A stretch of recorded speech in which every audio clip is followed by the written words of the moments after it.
Hey guys, welcome to my YouTube channel. कैसे हैं आप लोग? होप सब ठीक होंगे, खैरियत से होंगे। आज हम डिस्कस करने जा रहे हैं MCQ 1 इंट्रोडक्शन टू अकाउंटिंग, जो कि JKSSB फाइनेंस अकाउंट असिस्टेंट के सिलेबस में चैप्टर 1 है। वहाँ पे हमें 15 चैप्टर दिए गए हैं अकाउंटिंग के। तो उसमें से जो पहला चैप्टर दिया गया है वो दिया गया है इंट्रोडक्शन टू अकाउंटिंग। जो ये क्वेश्चन मैंने NCERT की बुक जो होती है 11th क्लास की, उसकी एक्सरसाइज से उठाए हैं। अगर आपने पहला चैप्टर कंप्लीट कर लिया है पढ़ के, तो यहाँ पे आप रिवीजन कर सकते हैं। यहाँ पे अपनी जो है प्रैक्टिस कर सकते हैं, ताकि आपकी जो तैयारी है वो ज़्यादा मजबूत हो सके। सो गाइस, टाइम वेस्ट ना करते हुए हम शुरू करते हैं। सबसे एक बात, आप अगर आपने मेरा यूट्यूब चैनल सब्सक्राइब नहीं किया तो सबसे पहले आप यूट्यूब चैनल सब्सक्राइब कर दीजिए, ताकि ऐसे ही आगे मैं पूरी सीरीज़ लाऊंगा अकाउंटिंग के MCQs, जो कि NCERT के रहने वाले हैं। सो गाइस, होप आपने पढ़ा होगा। तो ये ऐसे MCQ नहीं कि आप यहाँ से MCQ कर लेंगे तो आपको कंसेप्ट क्लियर हो जाएंगे, ऐसी बात नहीं है। अगर आपने पढ़ा हुआ है तो तभी आप देखिए, ताकि आपकी रिवीजन हो जाए। ताकि अगर आपके 16+ मार्क्स हैं, इसका मतलब आपने अच्छे से पढ़ा हुआ है, आपके जो सारे बेसिक क्लियर हैं। अगर आपके 16 से नीचे मार्क्स आ रहे हैं, इसका मतलब आपके बेस क्लियर नहीं है। दोबारा से जाके पढ़िए, फिर आके यहाँ पे टेस्ट दीजिए। सो गाइस, शुरू करते हैं। पहला क्वेश्चन हमारे पास, the father of accounting is, किसको हमें फादर ऑफ अकाउंटिंग कंसिडर किया जाता है? Option A Arthur Field hose, option B Gitman, option C William Pickles, option D Lucas Pacioli. जो है इनकी प्रोनाउंसिएशन थोड़ी सी अलग रहती है, टफ है। तो ऑप्शन डी हमारे पास आ जाए लुकेस पेशॉली। तो यहाँ पे हमारे पास, आप वीडियो को पॉज करके अपना आंसर गैस कर लीजिए, तब तक मैं आंसर यहाँ पे बताता हूँ। ऑप्शन डी जो है यहाँ पे आंसर करेक्ट रहने वाला। जैसे कि आपको पता है, ये एक इटालियन मैथमेटिशियन थे जिन्होंने सबसे पहले डबल एंट्री सिस्टम को इंट्रोड्यूस किया था, तो इसीलिए इनको फादर ऑफ अकाउंटिंग माना जाता है। अगर क्वेश्चन नंबर 2 हम नीचे बात कर लें, the art of recording, classifying and summarising is called. वो आर्ट जिसमें रिकॉर्डिंग भी की जाती है, क्लासीफाइंग भी की जाती है और समराइजिंग की जाती है, उसको क्या कहेंगे? जर्नलाइजिंग कहेंगे, option A. Option B accounting कहेंगे, ऑप्शन सी बुक कीपिंग कहेंगे, ऑप्शन डी रिकॉर्ड कीपिंग कहेंगे। तो गाइज, आप अपना आंसर गैस कर लीजिए। मैं यहाँ बताने जा रहा हूँ। यहाँ इसका आंसर रहने वाला ऑप्शन बी अकाउंटिंग है। क्योंकि अगर आपने अकाउंटिंग की डेफिनेशन पढ़ी होगी तो वहाँ पे दिया गया था आर्ट ऑफ रिकॉर्डिंग, आइडेंटिफाइंग। सबसे पहले यहाँ पे आइडेंटिफाइंग, फिर रिकॉर्डिंग, फिर क्लासीफाइंग, फिर समराइजिंग। जो है इस पूरे आर्ट को हम क्या कहेंगे? इसको हम अकाउंटिंग कहेंगे। अगर हम यहाँ पे ऑप्शन से देख लेते हैं तो जर्नलाइजिंग ये आगे एक अकाउंटिंग का एक पार्ट है, जहाँ से हम जर्नल पे एंट्रीज लिखते हैं, फिर आगे पोस्टिंग करते हैं। तो वो ये ऑप्शन भी यहाँ से ख़त्म हो जाता है। उसके बाद हमारे पास ऑप्शन सी बचता है बुक कीपिंग। तो ये भी एक अकाउंटिंग का पार्ट है, जिसमें हम एंट्री सबसे पहले रिकॉर्ड करते हैं। तो ऑप्शन ई इसका कौन सा करेक्ट रहने वाला? ऑप्शन बी अकाउंटिंग करेक्ट रहने वाला। अगर हम बात करें ऑप्शन 3, क्वेश्चन नंबर 3 की, तो accounting records of a business enterprise is required by. जो मतलब बिजनेस की अकाउंटिंग होती है, इसके रिकॉर्ड किस किस को ज़रूरत होते हैं? Option A management of the business, जो बिजनेस को मैनेज करते हैं, यानी इनर बंदे जो उस बिजनेस के अंदर काम करते हैं। आउटसाइडर जो बाहर के होते हैं, या फिर all of the above. All of the above जो मतलब ये ऊपर हैं दो। तो उसके बाद अगर ऑप्शन डी है नन ऑफ दीज, या इनमें से कोई नहीं। तो आप अपना आंसर गैस कर लीजिए। मैं बताने वाला हूँ आंसर यहाँ पे ऑल ऑफ द एबो हो जाए, क्योंकि आपको पता है, अगर आपने अकाउंटिंग सही से पढ़ी है, बेसिक आपके अगर क्लियर हैं, तो यहाँ पे अकाउंटिंग के आउटसाइडर्स को भी फ़ायदा है, मैनेजमेंट को फ़ायदा। मैनेजमेंट अगर देखेगी, अपने प्रॉफिट लॉस देखेगी कि हम नुकसान में या फ़ायदे में हैं, तो उसी हिसाब से अगर वो मैनेज करेगी, वही फैसला लेगी। आउटसाइडर को इसलिए ज़रूरत होते हैं, मान लीजिए मतलब अगर एक बैंक है, वो लोन देना चाह रही है। मैं ही मान रहा हूँ, मेरी कोई कंपनी है, तो मैं मेरी कोई मतलब बिजनेस कर रहा हूँ, तो मैं लोन लूँगा बैंक से। तो वो बोलेंगे अपनी बैलेंस शीट दिखाइए। तो बैलेंस शीट वो इसलिए देखते हैं कि वो देखेंगे इसकी परफॉर्मेंस कैसी है, मतलब ये कैसे जा रही है, इसका प्रॉफिट कितना है, पिछले साल कितना था, लॉस में है, या किस हिसाब से हम इसको इसकी क्यों इसको लोन दें। तो इसलिए वो भी बैलेंस शीट देखते हैं, तो उनको भी अकाउंटिंग ज़रूरत है। या फिर मान लीजिए मेरी बिज़नेस है, तो बैंक मुझसे टैक्स मांग रही है, तो टैक्स कैसे दूंगा? तो मैं बताऊंगा कि मेरी टोटल इनकम इतनी है, तो अपना टैक्स जो है जितना बनता है जिस रेट से, तो वो वहाँ से कट कर लीजिए। तो यहाँ पे क्या रहने वाला है? मैनेजमेंट भी रहने वाला है, मैनेजमेंट ऑफ द बिजनेस भी, आउटसाइडर भी। तो ऑल ऑफ द अब। क्वेश्चन नंबर 4 यहाँ पे हम डिस्कस करेंगे। तो the control the cost of production distribution is the main field of. जो मतलब हम प्रोडक्शन की कॉस्ट को हम कंट्रोल करेंगे, तो वो कौन सी फील्ड होगी अकाउंटिंग की? तो गाइस, आप गेस कर लीजिए अपना answer. Option A financial accounting, option B cost accounting, option C auditing, या डी नन ऑफ दीज। तो बहुत बहुत ज़्यादा इजी क्वेश्चन था। फाइनेंशियल अकाउंटिंग वो होगी जो हमारे आगे हम प्रॉफिट लॉस की अकाउंटिंग करेंगे। तो कॉस्ट अकाउंटिंग बिल्कुल इजी था, ऑप्शन बी हो जाएगा कॉस्ट अकाउंटिंग। हम कॉस्ट अकाउंटिंग में देखते हैं अपना कैसे कंट्रोल करनी है कॉस्ट ऑफ प्रोडक्शन। उसके बाद ऑडिटिंग जो कंसेप्ट है, ये ऐसे है कि मान लीजिए मेरी कोई कंपनी है, तो मैंने अपनी अकाउंटिंग करके अपना प्रॉफिट लॉस दिखा दिया, बैलेंस शीट बना दी, लेकिन ये तो वेरीफाइड नहीं है ना। मतलब मैं कुछ भी दिखा दूँ, प्रॉफिट मेरे इतने, मेरे लॉस इतने, तो यहाँ पे ऑडिटिंग होती है ताकि वेरीफाइड हो जाए कि जो ये दिखा रहा है बंदा, ये करेक्ट है या करेक्ट नहीं। एक अलग से एजेंसी आती है, वो चेक करती है हाँ जी इसके इतने एसेट्स हैं, हाँ जी इतनी इसकी लाइबिलिटीज़ हैं, इसके वाकई जो प्रॉफिट लॉस है, जो चार्टर अकाउंट होते हैं मतलब सीए, तो वो चेक करते हैं यहाँ पे, तो उसको हम ऑडिटिंग कहेंगे। ये कंसेप्ट आप याद रख लीजिए, काम आने वाले। नेक्स्ट अगर हम बात करें डबल एंट्री मीन्स, मतलब जो डबल एंट्री सिस्टम जैसे अकाउंटिंग में होता है, क्या है जो मॉडर्न अकाउंटिंग में है डबल एंट्री सिस्टम होता है, जो कि हमने ऊपर पढ़ा लुकियो स्पेशली ने, इटालियन मैथमेटिशियन थे तो उन्होंने इंट्रोड्यूस किया था। तो उसका मतलब क्या है, entry for the two aspect of book, मतलब दो बुक्स में एक एंट्री करनी है, या entry at the two dates, या फिर एक एंट्री मतलब दो बार करनी, या फिर entry in two aspects of transaction, या फिर एक एंट्री को मतलब दो दो तरीके से देखना, या फिर ऑल ऑफ द एबव। तो इसका करेक्ट आंसर आप गैस कर लीजिए, तो मैं आंसर देने जा रहा हूँ, तो ऑप्शन सी जो है इसका करेक्ट आंसर। इसका मतलब ये था कि अगर एक ट्रांजैक्शन होती है उसको दो बार दो तरीके से लिखा जाएगा। किस तरीके से, एक से क्रेडिट एक से डेबिट।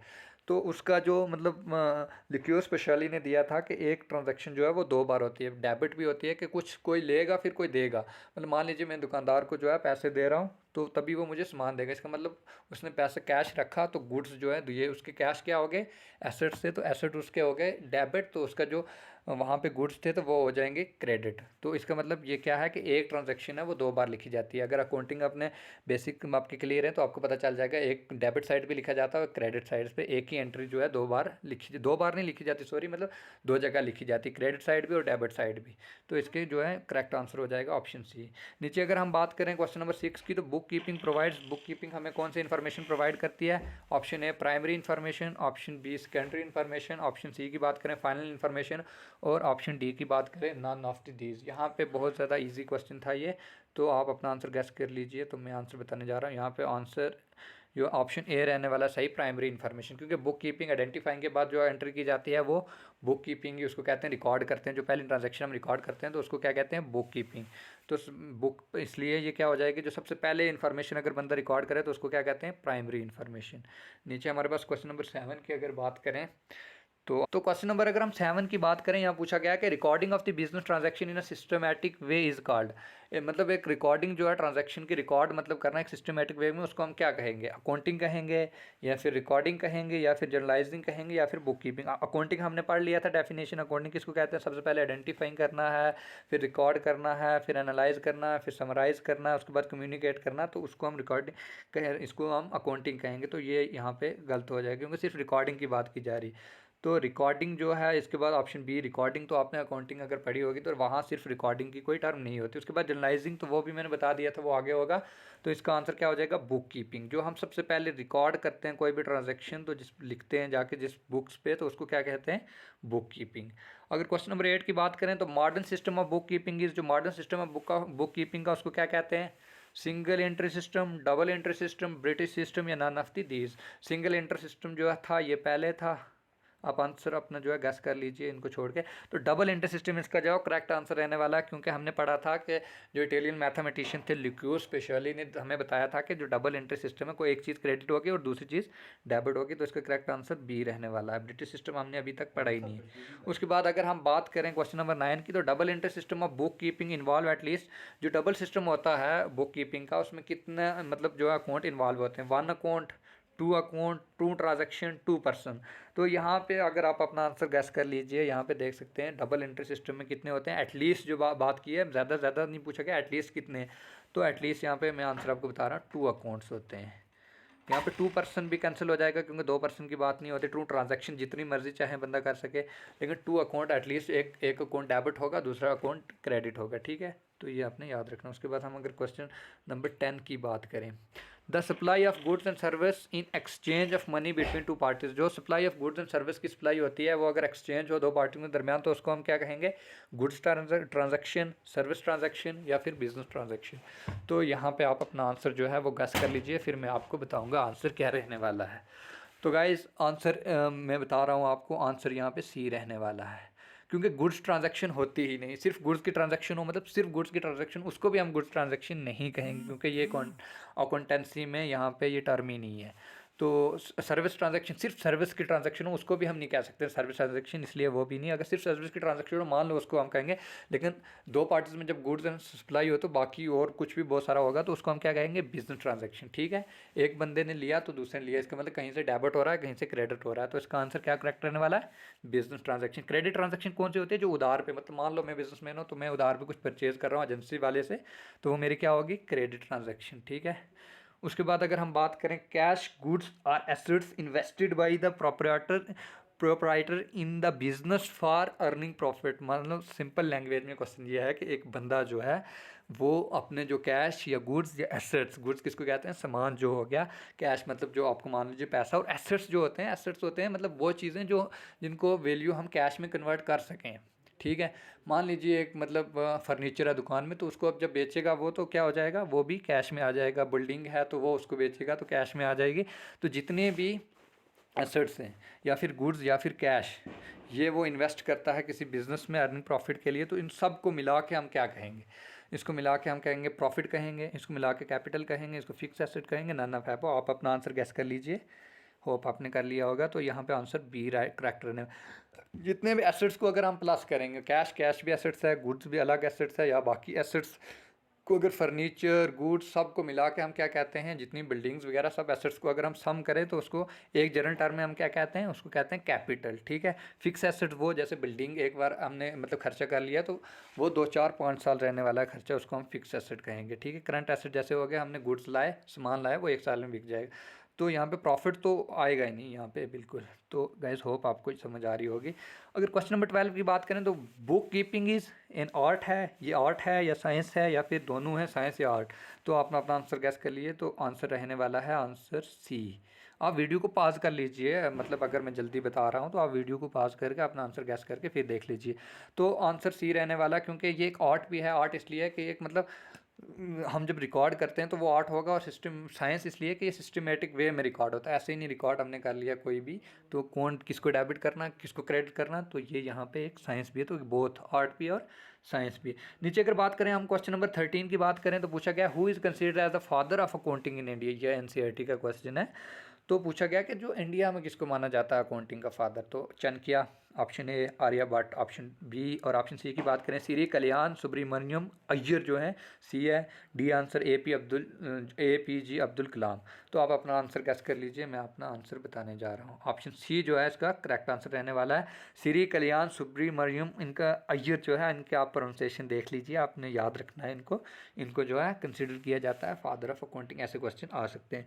ये हमने ईजी लेवल के डिस्कस कर रहे हैं, इसके बाद हम मॉडरेट लेवल के डिस्कस करेंगे, फिर हार्ड लेवल पे भी जाएंगे। ये इसलिए अगर आपने बेसिक क्लियर है, आपने बेसिक चेक कर लीजिए अकाउंटिंग के। अगर आपने the properties owned by a business enterprise are called, जो प्रॉपर्टीज बिजनेसमैन ने मतलब जो प्रॉपर्टी बिजनेसमैन की होती है उसको हम क्या कहेंगे, जो मैंने पहले बता दिया था, उसको क्या कहेंगे, हम कैपिटल कहेंगे। ठीक है, जो बिजनेसमैन लगाता है एक चीज़ उसको हम क्या कहेंगे, कैपिटल। तो उसके बाद which of the following is not a branch of accounting, इनमें से कौन सी जो है वो अकाउंटिंग की ब्रांच नहीं। फाइनेंशियल अकाउंटिंग बिल्कुल हमने बताया था, इसमें हम देखते हैं प्रॉफिट होता है लॉस होता है, या इस तरीके से अगर हम करेंगे। कॉस्ट अकाउंटिंग में हम देख लेंगे, क्या देखेंगे, कॉस्ट अकाउंटिंग अपनी कंट्रोल करेंगे, कॉस्ट ऑफ प्रोडक्शन अगर हमारी कॉस्ट ज़्यादा लग रही है कम लग रही है उसको हम अगर मेजर करेंगे तो वो क्या हो जाएगी, कॉस्ट अकाउंटिंग। ऑप्शन सी की बात करें मैनेजमेंट अकाउंटिंग, बिल्कुल मैनेजमेंट अकाउंटिंग में हमने बात की थी कि हम कैसे मैनेज करने हैं अपने अंदर के सिस्टम बिजनेस में। तो यहाँ पे ऑप्शन डी जो होगा रिस्पॉन्सिबिलिटी अकाउंटिंग, ये बिल्कुल भी आपने अगर अकाउंटिंग पढ़ी होगी तो ये टर्म ही नहीं है, रिस्पॉन्सिबिलिटी अकाउंटिंग पार्ट नहीं है अकाउंटिंग का।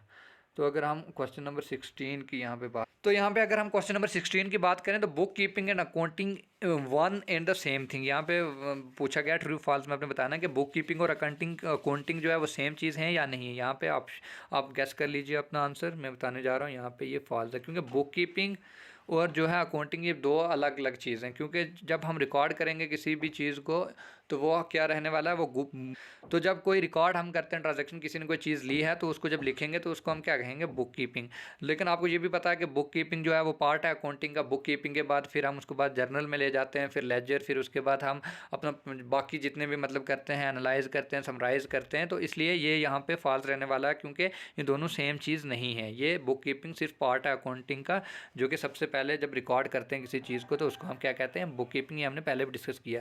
अगर यहाँ पे ऑप्शन हम क्वेश्चन नंबर 17 की बात करें तो accounting is a useful only to the businessman, यहाँ पे भी ये फॉल्स है, क्योंकि आपको पता है कि अकाउंटिंग सिर्फ बिजनेसमैन के लिए हेल्पफुल नहीं रहती। अगर मान लीजिए बाकी जितनी गवर्नमेंट एजेंसीज हैं, बैंक एजेंसीज, उनके लिए बहुत ज़्यादा हेल्पफुल है, क्योंकि वो देखेगी इसकी प्रॉफिट लॉस कितना उसने अकाउंटिंग की होगी, तो उनको भी फ़ायदा हो जाएगा कि भाई हाँ जी इतनी इसकी ये इनकम है, हमने ऑडिटिंग कर लिया है, ये वेरीफाइड अकाउंटिंग है, तो हम इतना इस पर टैक्स लगा सकते हैं। अगर अकाउंटिंग सिर्फ बिजनेसमैन करेगा ही नहीं तो उनको गवर्नमेंट को कैसे पता चलेगा हमने कितना इससे टैक्स लेना है।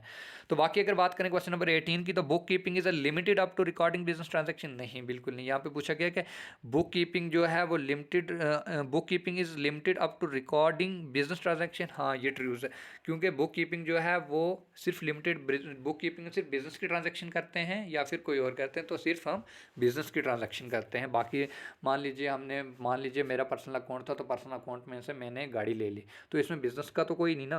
हाँ बिज़नेस अकाउंट से लूँगा तो तब आ जाएगा इसमें, लेकिन अगर मैं पर्सनल अकाउंट से ले रहा हूँ तो इसमें नहीं आएगा, क्योंकि बुक कीपिंग सिर्फ बिजनेस के रिलेटेड जितनी भी रिकॉर्डिंग होंगी उसको रिकॉर्ड करेगी।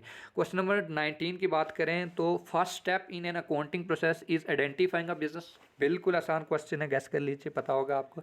तो आपको पता है कि जब हम अकाउंटिंग का स्टेप्स, अगर आपने बेसिक अकाउंटिंग पढ़ी, सबसे पहले हम आइडेंटिफाई करते हैं। आइडेंटिफाई ये करते हैं कि ये जो मतलब इवेंट है या फिर क्या है कि ट्रांजेक्शन है। मान लीजिए मैं दुकान पे गया, मैंने पार्ट की दुकान, मान लीजिए मैं किसी भी दुकान पे जा रहा हूँ, तो मैं क्या कर रहा हूँ, वहाँ पे देख रहा हूँ भाई मुझे पैंट दिखाई है, तो वो पैंट उसने दिखाई, मुझे पसंद नहीं आई, तो मैं चला गया वापस। तो जो वहाँ का अकाउंट होगा हैंडल करने वाला, जो चार मतलब सीए होगा या फिर भी कोई भी अकाउंट जो वहाँ पे हैंडल कर रहा होगा, तो वो उसको रिकॉर्ड नहीं ना करेगा, क्योंकि ये एक इवेंट था, मुझे आई पसंद, मैंने नहीं ली। तो अगर मैं वही चीज़ मैं ले रहा हूँ, पैक कर लीजिए, मैं ट्रांजैक्शन कर रहा हूँ, तो वो चीज़ रिकॉर्ड होगी। इसका मतलब जो फर्स्ट स्टेप है, हमने आइडेंटिफाई करना है कि इवेंट है या फिर क्या है, ट्रांजैक्शन है। अगर हमारे भी ट्रांजैक्शन हुई तभी हमने रिकॉर्ड करना है। बहुत ईजी क्वेश्चन था। उसके बाद हम क्वेश्चन नंबर 20, यहाँ पे ये मिस है, तो गाइज छोड़िए, माफ़ कर दीजिए। तो होप आपको पूरा मतलब जो हमने डिस्कस किए हैं ये क्लियर हो गए होंगे, और आपका स्कोर जो है नीचे कमेंट सेक्शन में आप बता दीजिए। अगर आपके 16 से ज़्यादा आ रहे हैं स्कोर, मान लीजिए 7-16, तो आपके बेसिक बहुत ज़्यादा क्लियर हैं। अगर आपने इससे नीचे आ रहा है तो इसका मतलब आपने उतना सही से इसको अकाउंटिंग को नहीं पढ़ना। अभी भी बहुत सारा टाइम है हमारे पास, 2 महीने, आप आराम से यहाँ पे अकाउंटिंग को पढ़ के फिर आप यहाँ पे आप एमसीक्यूज ताकि एमसीक्यूज देखिए, आंसर दीजिए, ताकि आपकी प्रैक्टिस हो जाए, आपको इस पर होल्ड आ जाए। तो होप गाइस आपको अच्छी लगी होगी वीडियो। अगर अच्छी लगी है तो चैनल को सब्सक्राइब कर दीजिए, वीडियो को शेयर कर दीजिए अपने दोस्तों के साथ, जो भी जेकेएसएसबी फाइनेंस अकाउंट असिस्टेंट की तैयारी कर रहे हैं या फिर 11th-12th क्लास के कोई भी कॉमर्स के बच्चे हैं। थैंक यू गाइस, वीडियो को शेयर कर दीजिए, लाइक कमेंट कर दीजिए। तो मिलते हैं नेक्स्ट वीडियो में।